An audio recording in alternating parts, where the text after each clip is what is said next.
নমস্কার, castle of স্টোরিজে সকল শ্রোতা বন্ধুদের আরও একবার স্বাগত জানাই।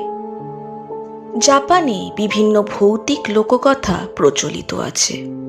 তেমনই একটি বহু পুরনো এবং জনপ্রিয় লোককথা ইউকি ওনার ওপর ভিত্তি করে আমাদের আজকের পরিবেশনা তুষারকন্যা।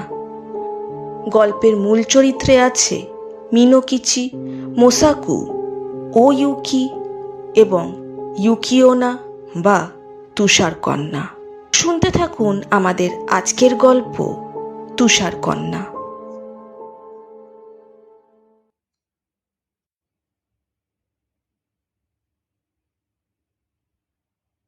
অনেক বছর আগের কথা।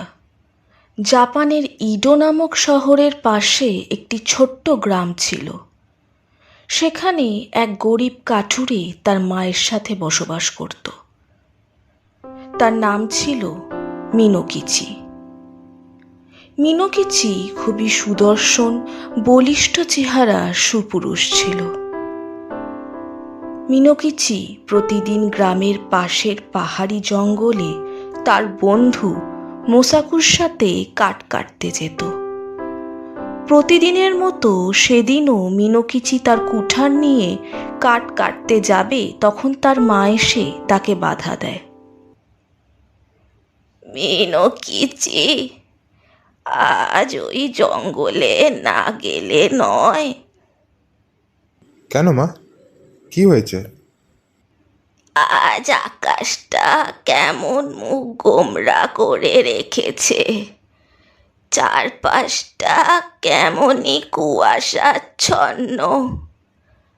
মনে হয় আজ তুষার ঝড় আসবে। আজকে দিনটা ছেড়ে দে বাবা।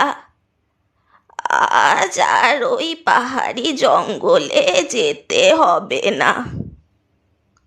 আমার মনটা বড় কু ডাকছে। মা, তুমি খামোখা দুশ্চিন্তা করছো। তুষারপাত তো হতেই থাকে, তা বলে তো আমি কাজ ছেড়ে ঘরে বসে থাকতে পারি না। তুমি এত চিন্তা করো না মা। ঠিক আছে, আমি আজ না হয় একটু তাড়াতাড়ি ফিরে আসবো। এমন সময় বাইরে থেকে মোসাকুর গলার স্বর ভেসে এলো। মিনোকিচি, চলো, দেরি হয়ে যাচ্ছে। মা, এবার আমাকে আসতে হবে, তুমি একদম চিন্তা করো না। এই বলেই মিনোকিচি বাড়ি থেকে বেরিয়ে গেল। চিন্তা তো হবেই। তুষার ঝড়ের সাথে যে তুষার কন্যাও আসে এবং নিজের সাথে নিয়ে আসে মৃত্যু।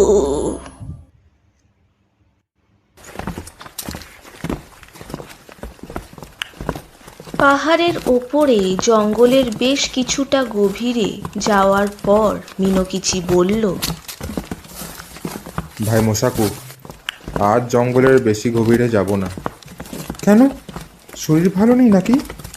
না না, আসলে আজ আবহাওয়া মোটেই সুবিধার নয়। যত তাড়াতাড়ি পাহাড় থেকে নেমে পড়া যায় ততই ভালো। ঠিকই বলেছ মিনোকিচি, আজ মনে হয় তুষার ঝড় আসবে। বেশি গভীরে না যাওয়াই ভালো।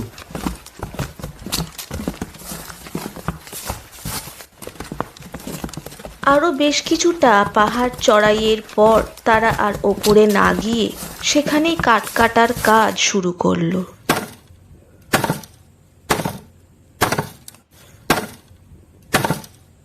বেশ কিছুক্ষণ কাজের পর দুজনে বসে একটু বিশ্রাম নিচ্ছিল।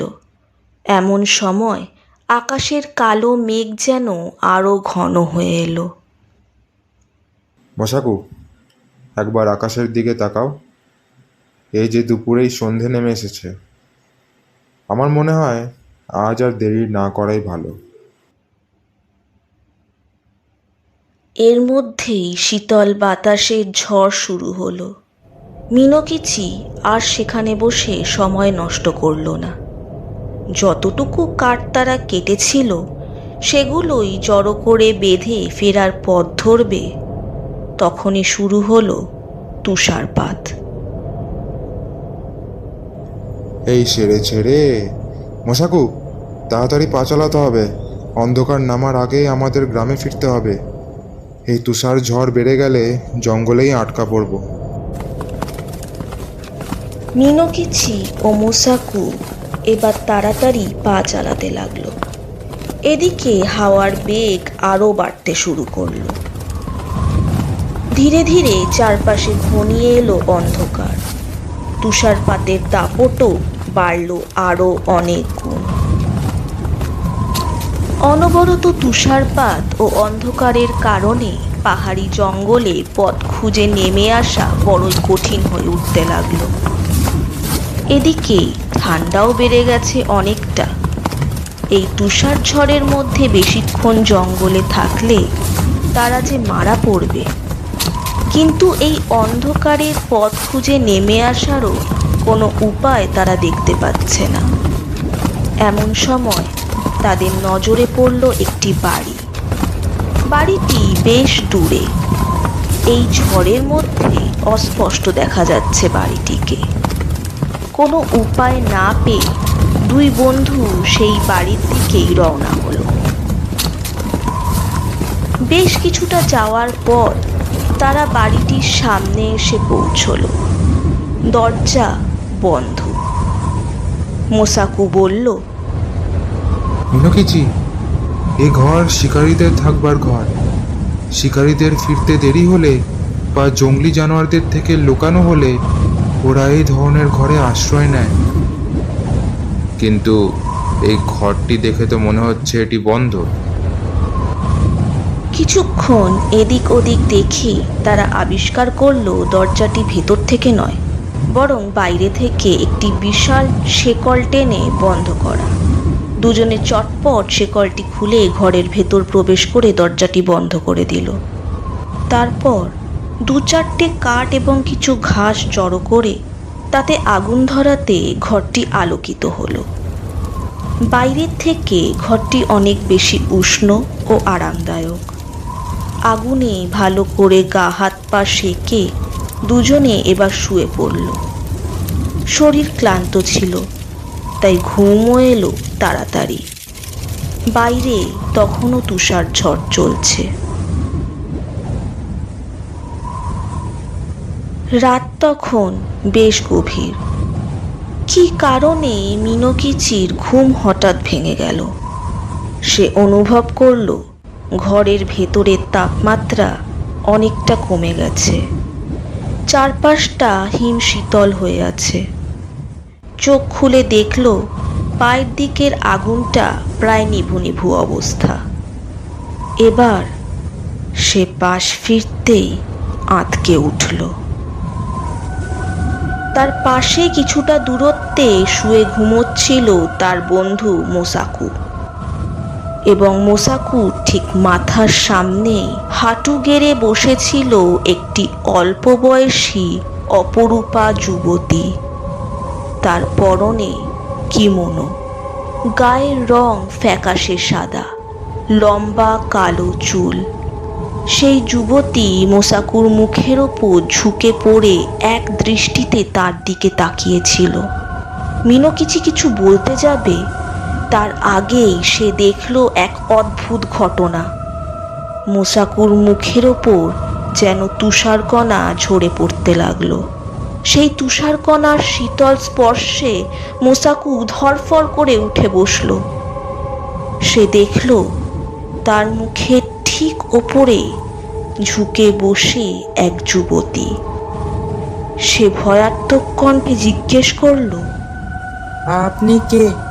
সাথে সাথে মোসাকুর শরীর বরফে জমে যেতে লাগলো। মিনোকিচি, বাঁচাও! আস্তে আস্তে মোসাকুর পুরো শরীরটা বরফে জমে গেল।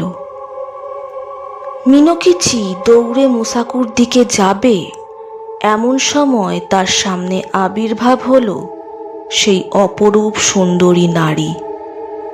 তার চোখ দুটোতে যেন কোনো নীল দ্যুতি জ্বলছে। মুখ তার ফ্যাকাশে সাদা, ঘন কালো লম্বা চুল, মিনোকিচি এর আগে এত সুন্দর নারী কখনো দেখেনি। কে কে আপনি? আমি ইউকিওনা, আমি তুষার কন্যা। আমি তোমার শরীর থেকেও প্রাণের শেষ বিন্দুটুকু কেড়ে নিতাম, ঠিক যেমন তোমার বন্ধুর থেকে কেড়ে নিয়েছি। কিন্তু তুমি একজন সুদর্শন সুপুরুষ, তাই তোমাকে আমি আজ মুক্তি দিলাম। তবে হ্যাঁ, আজ যা কিছু ঘটেছে এ বিষয়ে কোনো দিন কাউকে কিচ্ছু বলবে না। আর যদি এ কথা তুমি কখনো কাউকে বলো, তাহলে তোমার সাথে কি ঘটবে তা তুমি কল্পনাও করতে পারবে না। হ্যাঁ হ্যাঁ, আমি কথা দিচ্ছি, আমি কাউকে বলবো না। ইউকিওনা সেখানেই মিলিয়ে গেল। মিনোকিচি ভয় পাথর হয়ে গেছে। সে ভয় ভয় এগিয়ে গেল সামনে পড়ে থাকা মোসাকুর নিথর দেহটির দিকে। ওই দেহে প্রাণের লেশমাত্র বেঁচে নেই।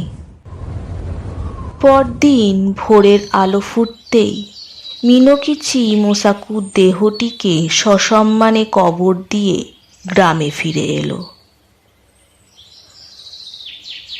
বছর কেটে গেল। মিনোকিচির মনে সেই ভয়ঙ্কর স্মৃতিটিও ঝাপসা হয়ে আসতে লাগলো সময়ের সাথে সাথে। তারপর আরও 2-1 বছর কেটে গেল।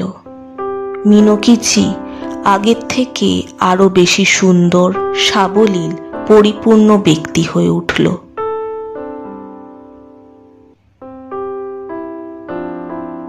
একদিন সকালে বাজারে কাঠ বিক্রি করতে যায় মিনোকিচি।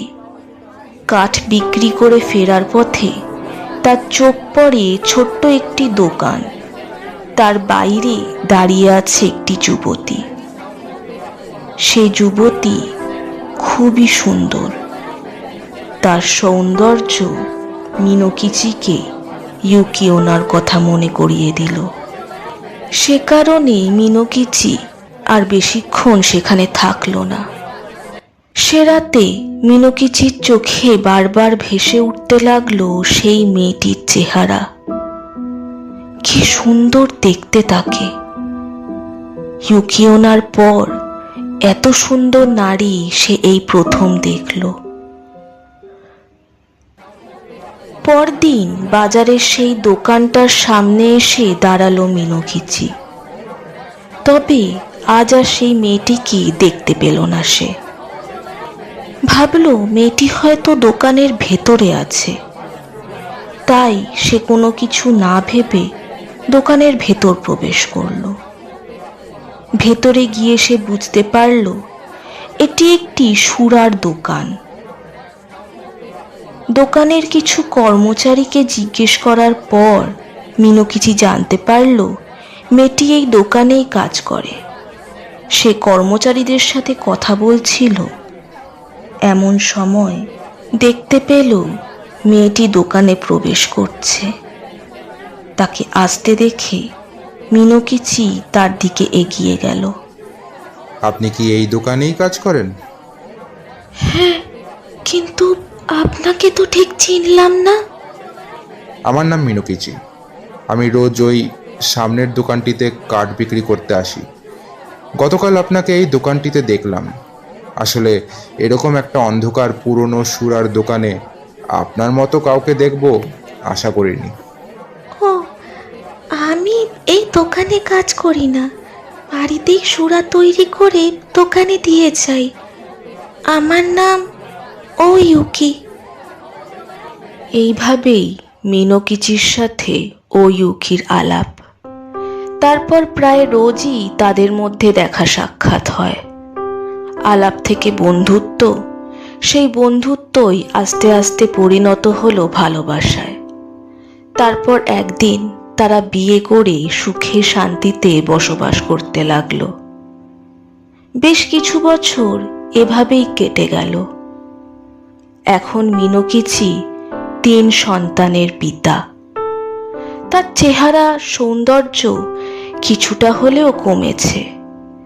সময়ের সাথে সাথে চেহারায় বেশ পরিবর্তন এসেছে, কিন্তু ইউকির সৌন্দর্যে কোনো পরিবর্তন আসেনি।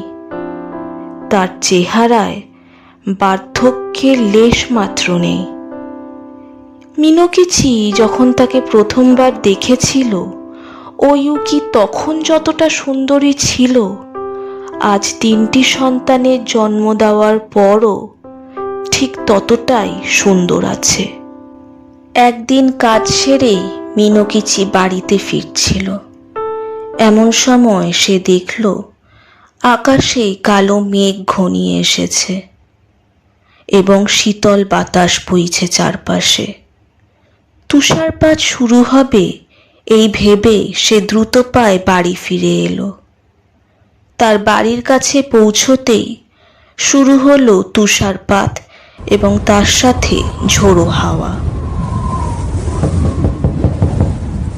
একদম ঠিক সময়ে এসেছো। আমার তো খুব চিন্তা হচ্ছিল, এই তুষার ঝড়ে তুমি যদি আটকা পড়ো। আকাশের যা অবস্থা ছিল, আমি তো দ্রুত পায়ে বাড়ি চলে এলাম। ইউকি রান্নাঘরে রাতের খাবারের আয়োজন করতে চলে গেল। মিনকিচি হাত মুখ ধুয়ে এসে দেখল তার 3 সন্তান মিলে নিজেদের মধ্যে খেলা করছে। এদিকে বাইরে তুষার ঝড় বেশ বেড়েছে। হঠাৎ তার কানে এলো তার বড় মেয়ের গলার স্বর। ওর নাম ইউকিও না? নামটা শুনে মিনকিচির সাথে সাথে তার কাছে গিয়ে জিজ্ঞেস করলো, মা, এই নাম তুমি কোথায় শুনলে? আমার বন্ধু ঠাকুমা আমাদের আজ ওই ইউকিওনার গল্প শোনাচ্ছিল, কিন্তু মা তো পুরো শুনতেই দিল না, বাড়িতে নিয়ে চলে এলো। জানো বাবা, ওই ইউকিওনাকে সবাই তুষার কন্যা বলে। ওর নাকি অনেক শক্তি। নিজের 5 বছরের মেয়ের মুখে কথাগুলো শুনে মিনকিচি সেই ভয়ানক রাতের কথা মনে পড়ে গেল। সেই ভয়ঙ্কর স্মৃতি ভেসে উঠল তার চোখের সামনে। বাবা, তুমি জানো ওই তুষার কন্যার গল্প? বলো না বাবা। মিনকিচি কিছু বলল না, চুপ করে জানালার বাইরে তাকিয়ে থাকলো। বাইরে অনবরত তুষারপাত হয়ে চলেছে। মেয়ে এগিয়ে এসে বলল, বলো না বাবা, তুমি তো ওই পাহাড়ের উপরে যাও কাঠ কাটতে। তুমি কি তাকে দেখেছো? তাকে নাকি খুব সুন্দর দেখতে। এবার মিনকিচি বলে উঠল, হ্যাঁ, আমি তাকে দেখেছি। সেদিনও ঠিক এমনই তুষার ঝড় হচ্ছিল। তারপর মিনকিচি সেই দুর্যোগের রাতের সব ঘটনাই শোনালো তার সন্তানদের। এমন সময় হঠাৎ করে রান্নাঘর থেকে কিছু ভাঙার শব্দ এলো। তার মেয়ে দৌড়ে গেল রান্নাঘরে। তারপর সেখান থেকে ফিরে এসে বলল, বাবা, রান্নাঘরে মা তো নেই। নেই? তাহলে কোথায় গেল? মিনকিচি এবার দৌড়ে শোয়ার ঘরে গিয়ে দেখল ইউকি দেওয়ালের দিকে মুখ করে দাঁড়িয়ে আছে। রান্নাঘরে কি ভাঙার শব্দ এলো? আর তুমি ওখানে কি করছো? তোমাকে আমি বারণ করেছিলাম সেই রাতের কথা কাউকে বলবে না। তুমি আমাকে কথা দিয়েছিলে তুমি কখনো কাউকে কিচ্ছু বলবে না। জানো জানো আজ তুমি কত বড় ভুল করেছো। কে কে তুমি? এবার ও ইউকি তার দিকে ঘুরল এবং স্বরূপ ধারণ করল। এ আর কেউ না, স্বয়ং তুষার কন্যা ইউকিও না। তুমি নিজের শপথ আজ ভেঙেছ মিনোকিচি। এর ফলাফল তোমাকে ভোগ করতেই হবে। মিনোকিচি ভয়ে সেই ঘর থেকে ছুটে বেরিয়ে এলো। বাচ্চাদের কাছে যাওয়ার আগেই সে থমকে দাঁড়িয়ে পড়ল। তার 3টি সন্তান এখন আর রক্ত মাংসের নেই, বরং তারা বরফের মূর্তি হয়ে গেছে। এমন সময় দমকা হাওয়ায় কাঠের দরজাটি খুলে গেল এবং সেখান থেকে প্রবেশ করল তুষার ঝড়ের ঝোড়ো হাওয়া এবং তুষারকণায় ঘর ভরে গেল। আর তাতে মিনোকিচির দৃষ্টি আবছা হয়ে এলো। মিনোকিচি দৌড়ে গিয়ে দরজাটি বন্ধ করে দিল। তারপর পেছন ফিরে সে অবাক, তার সন্তানদের বরফ মূর্তি আর সেখানে নেই। ও ইউকি, কোথায় তুমি? ও ইউকি! অনেক খোঁজাখুঁজি ও ডাকাডাকি করেও মিনোকিচি তাদের কোথাও খুঁজে পেল না। তারপর সারা গ্রামে সে তার স্ত্রী এবং সন্তানদের খুঁজে বেড়াতে লাগলো। কিছুদিন পর মিনোকিচি সেই গ্রাম ছেড়ে চলে গেল, আর কখনো তাকে গ্রামে ফিরে আসতে দেখেনি কেউ।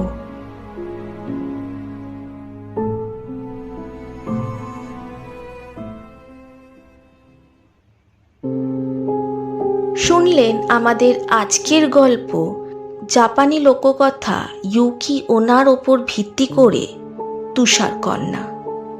আমাদের আজকের ভিডিওটি আপনাদের যদি ভালো লেগে থাকে তবে ভিডিওটি লাইক করুন, শেয়ার করুন এবং আমাদের চ্যানেল ক্যাসেল অফ স্টোরিজকে সাবস্ক্রাইব করুন। আমরা খুব শীঘ্রই আরও একটি নতুন গল্প নিয়ে ফিরব।